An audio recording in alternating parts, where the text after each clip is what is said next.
Yes, sir. Please. Yes, sir. Thank you, sir. Thank you. Share பண்றேன். Yes, sir.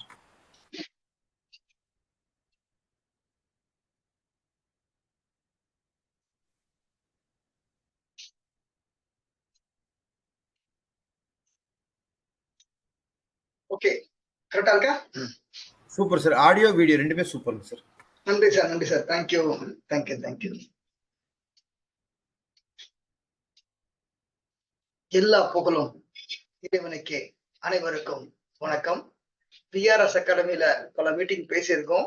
அது இல்லாம லாஸ்டா வந்து சார் சென்னையில ஒரு மீட்டிங் வந்து லைவ் மீட்டிங் அப்படின்னு வந்து கண்டக்ட் பண்ணி அதுலயும் ஒரு வாய்ப்பளித்து பல்வேறு நேரத்துல வந்து நம்மளுக்கு நிறைய வாய்ப்பை கொடுக்குற நீலகண்டன் சார் அவர்களுக்கு மனமார்ந்த நன்றியை தெரிவிச்சுக்கிறேன்.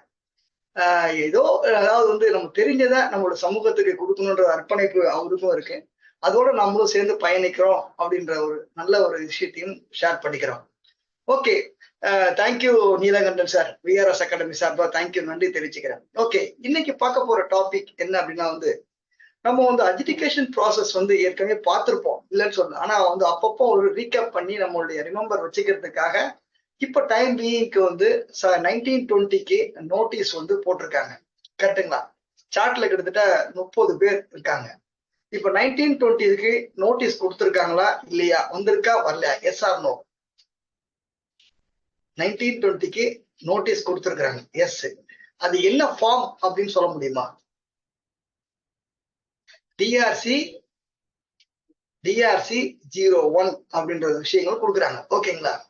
இப்போ இந்த நோட்டீஸ் வந்துச்சுன்னா நம்ம எப்படி ஹேண்டில் பண்றது? இந்த டைம் வீக்கு கரெக்டான நேரத்துல இந்த ஒரு டாபிக் எடுக்கலாம் அப்படின்னு சொல்லும் போது இந்த டிஆர்சி 1க்கு நான் வந்து என்ன பண்ணணும், எப்படி நான் வந்து இந்த அணுகுமுறையில, அப்போ இன்னைக்கு 31 மே போடுறாங்கன்னா இதுல இருந்து 3 மந்த்துக்குள்ள ஆர்டர் போட்டுருவாங்க. அப்போ நான் அதுக்குள்ள நான் என்ன செய்யணும், நான் என்ன முடிச்சுக்கணும், நான் என் போர்ட்டல்ல எப்படி பார்க்கணும், இதெல்லாம் விஷயங்களை வந்து பாக்குறதா இன்னைக்கு வந்து பார்க்க போறோம். அப்போ இது 73, 74 தான் மெயினா நம்ம பாக்குறது. அதுக்கு முன்னாடி சில விஷயங்களை பார்த்துட்டு போவோம். இன்னைக்கு 53 ஜிஎஸ்டி கவுன்சில் மீட்டிங் வந்து சொல்லியிருக்காங்க. அதுல அநேகமா அந்த GSTR 1A அப்படின்ற ஃபார்ம் எல்லாம் வருன்ற மாதிரி எல்லாம் சொல்லியிருக்காங்க நிறைய விஷயங்கள்ல. அது நைட் அப்டேட்ஸ் வந்து பார்க்கலாம் என்னன்றத. ஓகே, வாங்க பார்க்கலாம். ஓகே, இன்னைக்கு பார்க்க போற டாபிக் வந்து 17-18 இருந்து 18-19 வரைக்கும் உண்டான அந்த ஆர்டருக்கு உண்டான டைம் லிமிட் நோட்டிபிகேஷன் என்ன? அப்போ நோட்டீஸ்க்கு 1920க்கு போடக்கூடிய நோட்டிபிகேஷன் என்ன? நான் 1819க்கு ஆர்டர் போட்டா நான் எவ்வளவு நாளையில நான் வந்து அப்பீல் நான் ஃபைல் பண்ணணும்? ஓகேங்களா? எவ்வளவு நாள் அப்பீல் ஃபைல், அதுக்கு டைம் லிமிட் என்ன? பொதுவா இந்த மாதிரி ஒரு டிபார்ட்மெண்ட்ல இருந்து ஒரு ஆர்டர் அட்வர்ஸா வந்துருச்சு அப்படின்னா அதை வந்து டிமாண்டா கிரியேட் ஆகுது. அப்போ அந்த டிமாண்ட் எப்படி ட்ரிகர் ஆகுது அப்படின்ற விஷயங்களை பார்க்க போறோம். அப்படி டிமாண்ட் ட்ரிகர் ஆச்சுன்னா அதுக்கு வந்து show cause notice very important things. SCN is important document அப்படின்னா அப்போ அந்த SCN இஷ்யூ பண்றதுக்கு சென்ட்ரல்ல லிமிட் கொடுத்துருக்காங்க. அது என்ன மாதிரி சிச்சுவேஷன்ல SCN இஷ்யூ பண்ணுவாங்க அப்படின்ற விஷயங்கள் பார்க்கணும். ஒரு டிமாண்ட் வந்துட்டு அப்படின்னா அதுக்கு ஒரு ஃபார்ம் வந்து கொடுப்பாங்க. அந்த ஃபார்ம் என்ன ஃபார்ம் அப்படின்னு சொல்ல முடியுமா? சார்ட்ல சார் அந்த சார்ட் டிஆர்சி 07 சஞ்சீவ் அழகா வந்து கொடுத்துருக்காங்க, கூறி சார் அழகா சொல்லியிருக்காங்க. ஓகே, சும்மா ஒரு இன்டராக்ஷனோட இருக்கட்டும் அடிப்படையில பேசிட்டே இருக்கின்ற ஒரு இது சொல்லுவாங்க. அந்த அடிப்படையில ஏதாவது கேட்போம் ரீகேப் பண்றதுக்காக. அப்போ அந்த டிஆர்சி 7 வந்துருச்சு அப்படின்னா அப்போ நம்ம என்ன பண்ணணும் அப்படின்ற விஷயங்கள் பார்க்கணும். ஒரே நிமிஷம். அப்போ ஆஃப்டர் இஷ்யூ ஆர்டருக்கு அப்புறம் வாட் ஆர் த ரெமிடிஸ், நான் என்ன பண்ணணும்? நான் மாசம் ஃபைல் பண்றேன். ஃபைல் பண்ணும்போது ஸ்க்ரூட்டினி ஆஃப் ரிட்டன்ல ஃபைல் பண்றேன், GSTR 1 ஃபைல் பண்றேன். GSTR 1 பண்ணும்போது அது எந்த செக்ஷன் அப்படின்னு சொல்ல முடியுமா? GSTR 1 எந்த செக்ஷன் அப்படின்னு சொல்ல முடியுமா? ஏதாவது தெரிஞ்சது நான் ஆப்ஷன் கொடுக்குறேன். 37 38 ஆப்ஷன்ஸ் கொடுக்குறேன். ஏதாவது இந்த 30 பேருமே ஒரு இன்டராக்ஷனா இருக்கட்டும் ப்ளீஸ். கேட்கலாமா? இந்த கொஸ்டின் ஆன்சரோட கேட்டு போலாமா, டிராவல் பண்ணலாமா? எப்படி? 37 அழகா வந்து கொடுத்துட்டாங்க. அப்போ GSTR 3Bல ஃபைல் பண்ணும்போது 39 அப்படின்ற விஷயங்கள் நம்ம சொல்றோம். இப்போ அப்படி இருக்கும்போது இந்த மாதிரி மாசம் நான் ஃபைல் பண்ணும்போது ஏதாவது ஒரு டிஸ்கிரிபன்சி இருந்ததுன்னா ஆபீசர் ASMT 10 கொடுக்குறாங்க. அதை நான் வித்தின் 30 டேஸ்க்குள்ள நான் வந்து ரிப்ளை 11ல கொடுக்குறேன். ஆபீசருக்கு லைக் பண்ற மாதிரி இருந்ததுன்னா டிராப் பண்ணுவாரு. ஆபீசருக்கு லைக் பண்ற மாதிரி இல்லைன்னா அது ஆடிட், ஸ்பெஷல் ஆடிட், 73, 74 இன்ஸ்பெக்ஷன், 65, 66, 67, 73, 74 செக்ஷன்ல கொண்டு போவாங்க. சரி, இப்படி எல்லாம் டிராவல் பண்ணும்போது சில விஷயங்கள் வந்து நம்ம வந்து அது 73, 73, 4ல கொண்டு போனாங்கன்னா டிஆர்சி 1 ஸ்டேஜ்னா என்ன, டிஆர்சி 1 ஸ்டேஜ்னா என்ன, டிஆர்சி 7 ஸ்டேஜ்னா என்ன, இதை எப்படி கையாளுறது அப்படின்ற விஷயங்கள் தான் நம்ம வந்து பார்க்க போறோம். இந்த 1 மணி நேரத்துல என்ன பார்க்க முடியுமோ அவ்வளவு விஷயங்களை வந்து கையாளுவோம் அப்படின்ற அடிப்படையில டிராவல் பண்ணுவோம். இப்போ 2000 1 செகண்ட்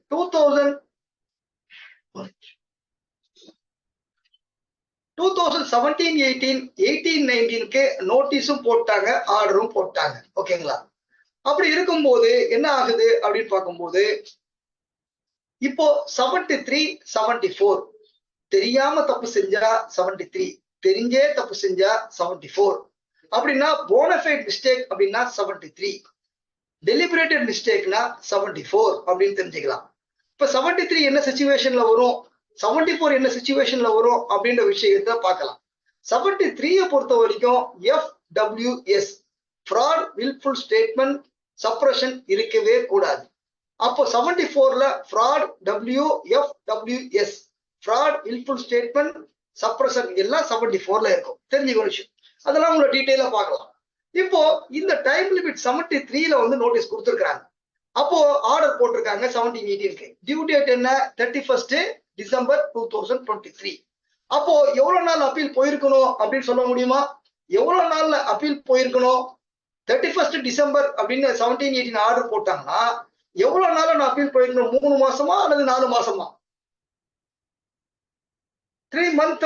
அந்த கண்டோனேஷன் டிலே வந்து ஃபர்தர் 1 month. அப்போ வந்து ஜனவரி, பிப்ரவரி, மார்ச், ஏப்ரலோட 17, 18 பொறுத்த வரைக்கும் அந்த நம்ம அப்பீல் போற லிமிட் முடிஞ்சிருச்சு. இனி ஃபர்தர் வந்து ப்ரொசீடிங்னா ரிட் பெட்டிஷன் போட்டு அங்க டைரக்ஷன் வாங்கிட்டு வந்து தான் பண்ண முடியும் அப்படின்ற விஷயங்கள் 17, 18 பொறுத்த வரைக்கும். சில பேர் இன்னும் போர்ட்டல்ல செக் பண்றதே கிடையாது. போர்ட்டல்ல என்ன வந்திருக்குன்னு தெரியல.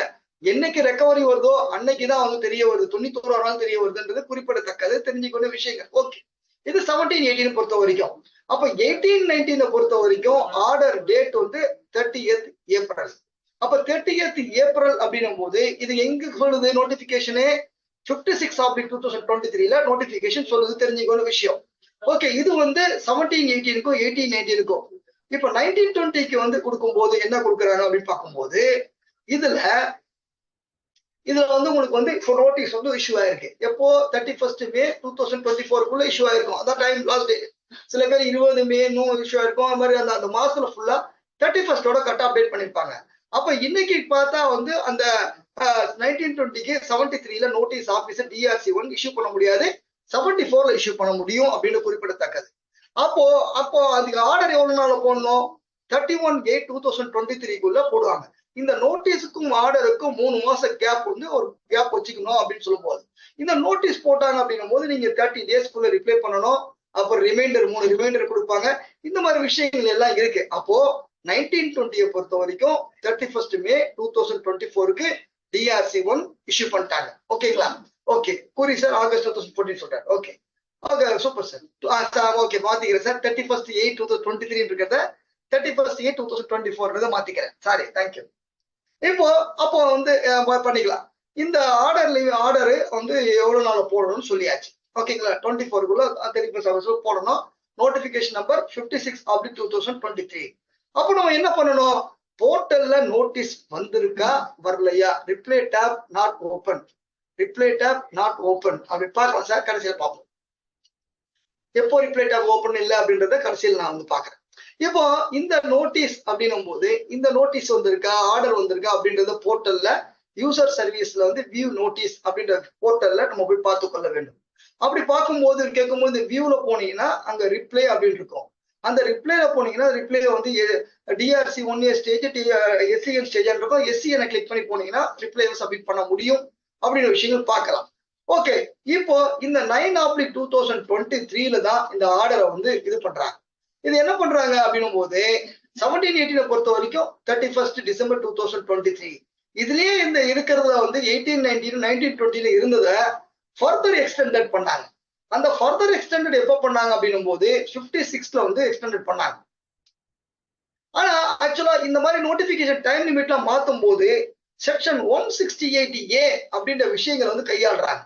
இந்த 168A அப்படின்ற கையாளும் போது என்ன பண்றாங்க அப்படின்னு பார்க்கும்போது இதுல வந்து extension time limitation under section 168A இது எப்ப கையாளணும் அப்படின்னு சொல்லும் போது பாத்தீங்கன்னா ஏதாவது வந்து பூகம்பம், அதாவது போர், தொற்று நோய், வெள்ளம், வறட்சி, சூறாவளி, பூகம்பம், இயற்கை, அதாவது வந்து war, epidemic, flood, drought, fire, cyclone, earthquake, இந்த மாதிரி ஃபோர்ஸ் மேஜர் கிளாஸ்ல மட்டும்தான் யூஸ் பண்ணணும்.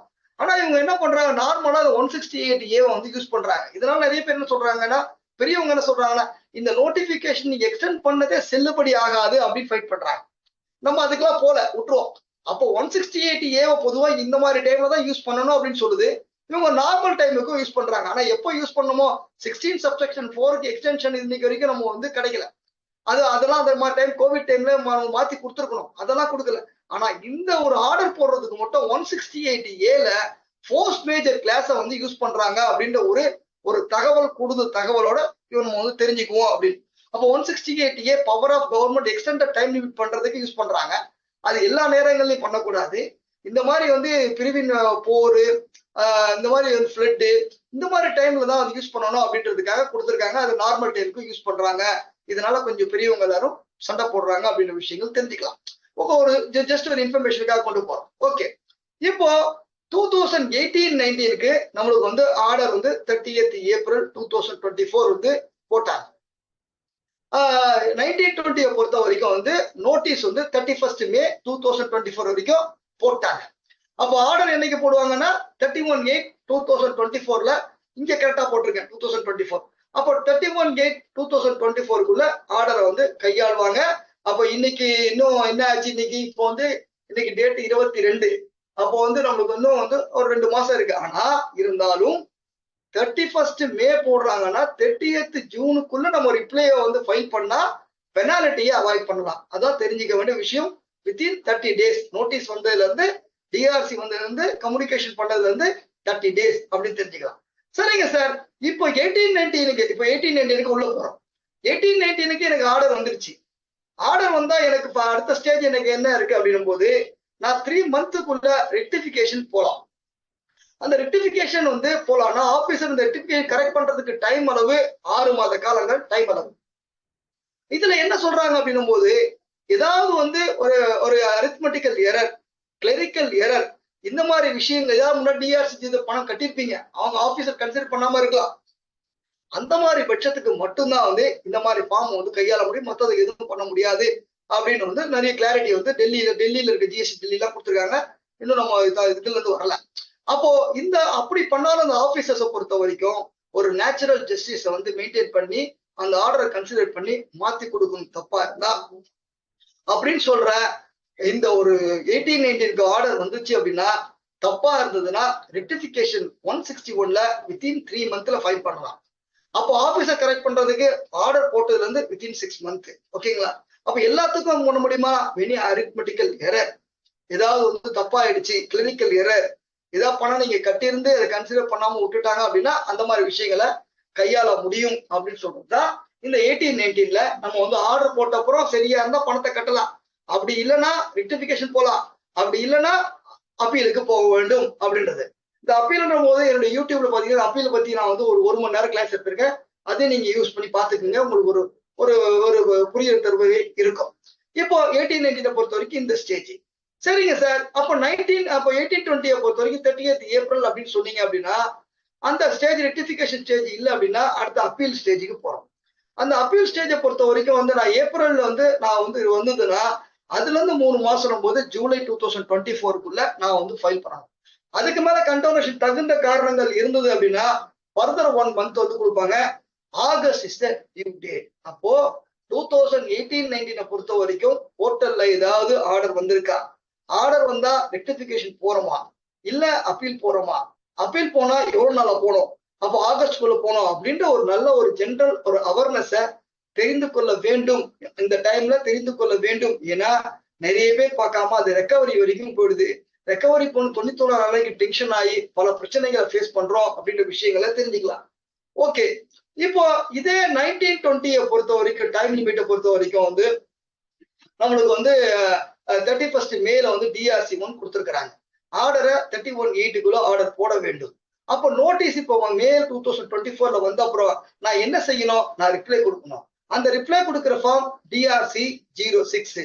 வித்தின் 30 டேஸ்க்குள்ள நான் ஏதாவது வந்து நான் தப்பு பண்ணிருக்கேன், பணம் கட்டுற மாதிரி இருந்தது அப்படின்னா வித்தின் 30 டேஸ்க்குள்ள நீங்க பணத்தை கட்டிட்டீங்கன்னா ப்ராப்பர் ஆபீசர் வந்து டிராப்பிங் ஆர்டர் 05ல கொடுப்பாரு. அப்படி நீங்க கொடுக்கறது லைக் பண்ற மாதிரி இல்ல அப்படின்னா ஆபீசர் இருந்து அட்வர்ஸா இருந்ததுன்னா ஆர்டர் டிஆர்சி 7ல ஆர்டர் போடுவாரு. அப்போ வந்து இந்த மாதிரி 30 டேஸ்ல கட்டிட்டீங்க அப்படின்னா பெனால்ட்டியை 10% வந்து நம்ம 10% பெனால்ட்டிக்குள்ள 10% பெனால்ட்டி கூட இல்லாம போயிடலாம். அப்போ 73ல போடும்போது வித்தின் 30 டேஸ்ல பண்ணா நோ பெனால்ட்டி, நோ எஸ்சிஎன் இது கன்க்ளூட் பண்றாங்க ஆர்டரை டிஆர்சி 05ல கன்க்ளூட் பண்ணுவாங்க. அப்போ நான் அதனாலதான் சொல்றது இப்ப 31/5ல வந்தத நம்ம இந்த 30 நாளைக்குள்ள கட்டாயமா ரிப்ளைவை போட்டுட்டோம் அப்படின்னா நம்ம பெனால்ட்டிய வெய்வர் வந்து பெனால்ட்டி வந்து வராது. ஓகேங்களா? அது விஷயங்கள் எல்லாத்தையும் நம்ம வந்து பார்க்கலாம். வாங்க. சரிங்க சார், அப்போ ஒரு டிமாண்ட் எப்போ ட்ரிகர் ஆகுது அப்படின்னு பார்க்கும்போது நான் வந்து 3B ஃபைல் பண்றேன், இன்புட் அவுட்புட் அட்ஜஸ்ட் பண்ணி பணத்தை கட்டுறேன், செல்ஃப் அசஸ்மெண்ட். நான் டாக்ஸ் பேயர் பண்ற self assessment. Department authority provisional assessment. என்னால ஒரு வேல்யூவோ என்னால ஒரு ரேட்டோ டிட்டர்மின் பண்ண முடியலன்னா I have to approach department to ASMT 01 அப்ளிகேஷனை ஃபைல் பண்ணோம். அது வந்து அந்த மாதிரி டைம்ல நான் பண்ணும்போது எனக்கு வந்து ப்ரொவிஷனல் அசஸ்மெண்ட்ல ஒரு டிமாண்ட் அரைஸ் ஆகும். ஸ்கூட்னி ஆஃப் ரிட்டர்ன்ஸ்ல வந்து அசஸ்மெண்ட் 10 கொடுக்குறாங்க, டிஸ்கிரிபன்சில வந்து ரைஸ் ஆகும். நான் வந்து நம்பர் ரெஜிஸ்டர் ஆயிருந்து ரிட்டர்னே ஃபைல் பண்ணவில்லை என்றால் நான் ஃபைல் டைம்ல டிமாண்ட் ரைஸ் ஆகுது. நான் நம்பர் எடுத்து கேன்சல் ஆயிடுச்சு, அப்போ வந்து ரிஜிஸ்டர் ஆகுது அப்படின்னா அந்த டைம்ல டிமாண்ட் ரைஸ் ஆகுது. சம்மரி ஆஃப் அசஸ்மெண்ட்ல டிமாண்ட் ரைஸ் ஆகுது. ஒரு ஆடிட்டு, ஸ்பெஷல் ஆடிட்டு, இன்ஸ்பெக்ஷனு, இந்த மாதிரி டைம்ல எல்லாம் movement of goods movement, arrest warrant, இந்த மாதிரி டைம்ல எல்லாத்துலயுமே வந்து நம்மளுக்கு வந்து டிமாண்ட் வந்து ரைஸ் ஆகுது. அப்படி டிமாண்ட் ரைஸ் ஆகும்போது எஸ்சிஎன் வந்து இம்பார்ட்டன்ட் திங்ஸ். அப்போ எஸ்சிஎன் கொடுக்கணும் அப்படின்னா வந்து இது ஒரு டாக்குமெண்ட் அப்படின்றாங்க. இது ஒரு டாக்குமெண்ட். லிட்டிகேஷன் ஸ்டார்ட் பண்றதுக்கு உண்டான ஒரு டாக்குமெண்ட் தான், ஸ்டார்டிங் டாக்குமெண்ட் தான் சோகாஸ்ட் நோட்டீஸ். இந்த சோகாஸ்ட் நோட்டீஸ் அதனுடைய தரத்தையும் அதனுடைய குவாலிட்டியும் எல்லாத்தையும் வந்து காமிச்சிருவாங்க. அந்த சோகாஸ்ட் நோட்டீஸ் தப்பா இருந்தா ஆபீஸ் மாத்தி கொடுக்க முடியும், குவாலிஜென்டம் பண்ண முடியும். ஆனா ஸ்பெசிபிக்கா தான் கொடுக்கணும். எந்த ஒரு அசம்ஷன் பிரிசம்ஷனுக்கு நோட்டீஸ் கொடுக்க கூடாது. ஒரு சோகாஸ்ட் நோட்டீஸ் வந்தா அது டீன்ல சைன் ஆயிருக்கா, அது 73யா, அது 74ஆ அப்படின்னு தயவு செஞ்சு பார்க்க வேண்டும். நான் அதே மாதிரி ஒரு ரெக்கவரி பண்ண வேண்டும் என்றால் வித்தவுட் சோகாஸ்ட் நோட்டீஸ் இல்லாம ரெக்கவரி பண்ண முடியாது. சோகாஸ்ட் நோட்டீஸ் போட்டு ஆர்டர் போட்டு அதுக்கப்புறம் தான் ரெக்கவரி பண்ண முடியும். அப்போ proper officer should maintain for natural justice வந்து மெயின்டைன் பண்ண வேண்டும் சொல்றாங்க. அப்போ opportunity to be heard, personal hearing கொடுக்கணும். அப்படி அவங்க கொடுக்கணும், நம்ம கேட்டு வாங்கணும். 75 சப்செக்ஷன் 5 படி குறைஞ்சபட்சம் 3 வாட்டியாவது அவங்க வந்து ஃபர்தர் இது வந்து டைம் வந்து நம்மளுக்கு கொடுக்க வேண்டும். பர்சனல் ஹியரிங் வந்து அட்ஜர்ன்மெண்ட் கொடுக்க வேண்டும் சொல்லு 75 சப்செக்ஷன் 5ல. 75 சப்செக்ஷன் 4ல பர்சனல் ஹியரிங் கட்டாயமா ஜெனரல் பிரின்சிபல் ஒரு டிமாண்ட் மெயின்டைன் பண்ண வேண்டும் என்றால் கட்டாயமாக பார்க்க வேண்டும். இதெல்லாம் பார்க்க வேண்டும் சொல்றாங்க. 4 மணிக்கு ஒரு நோட்டீஸை கொடுத்து 5 மணிக்கு ஹியரிங்கை கொடுத்து 6 மணிக்கு ஆர்டர் போடுங்களா, பிக் நோ, போட முடியாது. Reasonable opportunity should be heard அப்படின்னு கொடுக்க வேண்டும் சொல்றதா. இன்னைக்கு நோட்டீஸை கொடுத்து நாளைக்கு வர வச்சு நாளைக்கு ஆர்டர் போடலாமா, பிக் நோ, அந்த மாதிரி எல்லாம் கொடுக்க கூடாது அப்படின்னு சொல்றதுதான் தெரிஞ்சுக்க வேண்டிய விஷயங்கள். சரிங்க சார், இந்த நோட்டீஸ் கொடுக்கறதுக்கு என்னென்ன இது கொடுக்குறாங்க? CMP 05 ஒரு காம்போசிஷன்ல இருக்க, நான் அதர் ஸ்டேட்டுக்கு சப்ளை பண்ணிட்டேன், எனக்கு டர்ன் ஒரு 1.5 கோடிக்கு மேல ஆயிடுச்சுன்னா டினைல் பண்றதுக்காக CMP 05 கொடுப்பாங்க. சஸ்பெண்ட் பண்றதுக்கு 17 கொடுப்பாங்க. ரிஜெக்ஷன் ரெவோக் பண்றதுக்கு 23 கொடுக்குறாங்க. அப்போ இந்த மாதிரி GST பெட்டிஷனை டிஸ்குவாலிஃபை பண்றதுக்கு PCT 03 கொடுக்குறாங்க.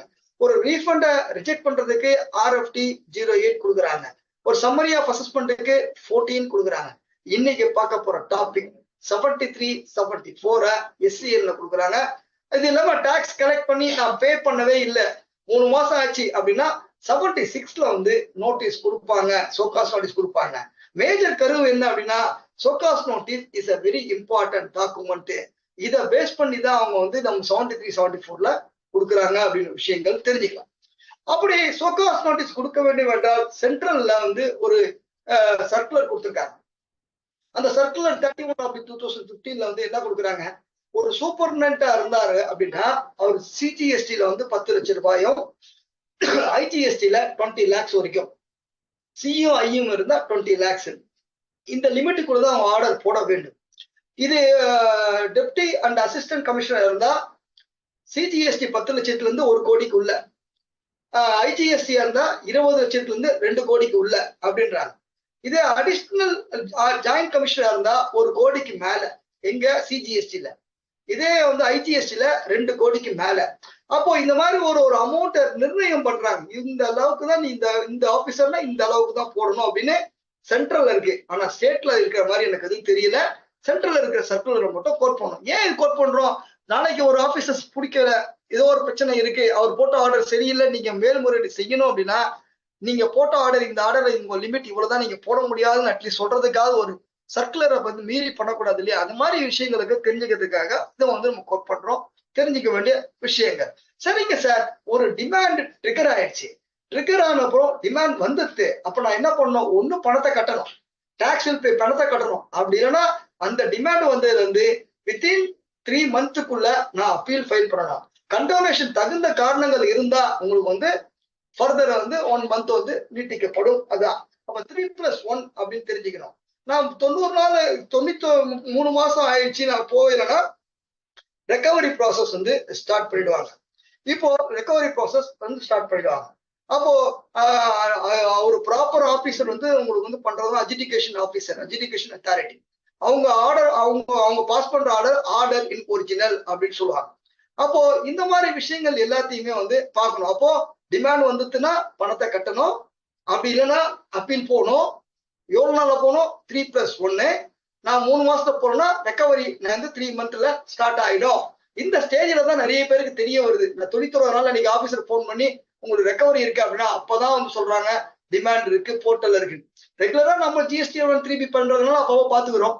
இருந்தாலும் மேன்மேலும் கரெக்டா பார்க்க வேண்டும் சொல்றதுதான் தெரிஞ்சுக்க வேண்டிய விஷயம். சரிங்க சார், இந்த ஸ்கூட்டி ஆஃப் ரிட்டர்ன்ஸை பொறுத்த வரைக்கும் வந்து ப்ராப்பர் ஆபீசர் வந்து மே ஸ்கூட்டினைஸ், செல் ஸ்கூட்டினைஸ் சொல்ல பண்ணலாம், பண்ணாமலும் இருக்கலாம். அப்ப மே ஸ்கூட்டினைஸ் பண்றாரு, இதை நம்ம கொடுக்குற பர்டிகுலர்ஸ் எல்லாத்தையும் ஸ்கூட்டினைஸ் பண்றாரு, அது கரெக்டா இருக்கான்னு வெரிஃபை பண்றாரு. வெரிஃபை பண்ணி நான் கொடுக்குற ரிட்டர்ன் வந்து அக்செப்டபிளா இருந்தா அவர் வந்து நான் ரிப்ளை கொடுத்தா அப்படின்னா அதை வந்து அவர் வந்து அலோவ் பண்றாரு. அது அக்செப்டபிளா இல்லை அப்படின்னும் போது அவர் வந்து அட்வர்ஸா ஆர்டர் போடுறதுக்கு இதுக்கு போடுகிறார். 65, 66, 67, 73, 74க்கு வந்து போயிடுறாங்க. இது சிம்பிளா இருக்கிற மாதிரி என்ன சொல்லும் போது ASMT 10 பொறுத்த வரைக்கும் வந்து வித்தின் 30 daysக்குள்ள நம்ம வந்து ரிப்ளை ஃபைல் பண்றோம். ரிப்ளை ஃபைல் பண்ண உடனே அது சாட்டிஸ்ஃபைடா இருந்தது அப்படின்னா வந்து ஆபீசர் வந்து உங்களுக்கு வந்து டிராப் பண்ணுவார். அது சாட்டிஸ்ஃபைடா இல்லை அப்படின்னா இனிஷியேட் பண்றாரு. இதுல 65லயும் 66லயும் 67லயும் 73லயும் 74லயும் இனிஷியேட் பண்றாங்க. அப்போ ஒரு டிஸ்கிரிபன்சி ரிட்டர்ன்ல இருந்ததுன்னா ASMT 10 கொடுக்குறாங்க. நம்ம வித்தின் 30 daysக்குள்ள நம்ம வந்து ரிப்ளைவை 11ல ஃபைல் பண்றோம். அப்படி 11ல ஃபைல் பண்ணும்போது சாட்டிஸ்பாக்டரியோ அல்லது வந்து அவருக்கு வந்து லைக் பண்ற மாதிரி இருந்ததுன்னா ASMT 12ல டிராப்பிங் ஆர்டர் கொடுப்பாங்க. அப்படி நம்ம கொடுக்குற ரிப்ளை சாட்டிஸ்ஃபைடா இல்ல, லைக் பண்ற மாதிரி இல்லை அப்படின்னா அவர் அடுத்த சேனல் இனிஷியேட் பண்றதுக்கு ஆடிட்ல 65, ஸ்பெஷல் ஆடிட்ல 66, இன்ஸ்பெக்ஷன்ல 67லயும், டிமாண்ட் செக்ஷன்ல நான் ஃப்ராட் கேஸ்ல 73லயும், ஃப்ராட் கேஸ்ல 74லயும் கொண்டு போவாங்க அப்படின்ற விஷயங்கள். அப்ப நம்ம கொடுக்குற ரிட்டர்ன் 73க்கு எப்படி போகுது அப்படின்ற விஷயங்களை வந்து கொண்டு வரோம். இப்பதான் நம்ம வந்து இந்த சாப்டருக்கு உள்ளே நம்ம வந்திருக்கிறோம். இப்போ இதுல பார்க்கும்போது இந்த டிமாண்ட் அண்ட் ரெக்கவரியில பொறுத்த வரைக்கும் 73, 74க்கு இனிஷியேட் பண்றோம். அப்படி 73, 74 பண்ணும்போது ஒரு சோகாஸ் நோட்டீஸ் கொடுக்கறதுக்கு DRC 01 கொடுக்குறாங்க. இப்போ ப்ரீ சோகாஸ் நோட்டீஸ் கொடுக்கறதுக்கு நோட்டீஸ்க்கு சோகாஸ் நோட்டீஸ் கொடுக்கறதுக்கு முன்னாடி கொடுக்குற ஃபார்ம் DRC 1A கொடுக்குறாங்க. இந்த DRC 1ஓட ஒரு சம்மரி ஆஃப் ஸ்டேட்மெண்ட்டை சேர்த்து கொடுக்கும்போது DRC 02 கொடுக்குறாங்க. நான் வாலண்டரி பேமெண்ட் கட்டணும் அப்படின்னா வந்து DRC 03. அந்த வாலண்டரி பேமெண்ட் கட்டின உடனே ஆபீசர் அக்னாலஜ்மெண்ட் DRC 04 கொடுப்பாங்க. நான் வந்து ரிப்ளை கொடுக்கணும்னா DRC 06. Officer dropping order conclude பண்ணணும்னா DRC 05. நான் கொடுக்குற ரிப்ளை போதுமான அட்வர்ஸா இருக்கு அப்படின்னா ஆர்டர் போடுறாங்க அப்படின்னா டிஆர்சி 07. எக்ஸிஸ்டிங் ஆக்ட்ல ஏதாவது டிமாண்ட் கிரியேட் பண்ணா டிஆர்சி 7A. டிஆர்சி 7ல ஏதாவது ஆர்டர் போட்டு அது தப்பா இருந்தா அது ரெக்டிஃபிகேஷன் பண்றதுக்கு டிஆர்சி 08 within 3 months. அதே ஏர்லியர் ஆக்ட்ல பண்ண 7A பண்ணதை கரெக்ட் பண்ணணும்னா டிஆர்சி 8A அப்படின்ற ஃபார்ம். இந்த ஃபார்ம் எல்லாம் ஓரளவுக்கு தெரியும் உங்களுக்கு, இருந்தாலும் ஒரு விஷயங்களை கையாளும். இப்போ 73ல சோகாஸ் நோட்டீஸ்